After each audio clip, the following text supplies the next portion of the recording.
Zuppa dell'amore, love soup, is the nickname of the vegetable hotpot, otherwise known as bazzoffia, originating in the central Italian Lazio region.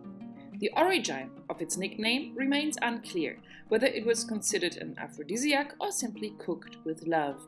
But it is clearly a rural dish that uses local and seasonal spring products, adding stale bread and thus letting nothing go to waste.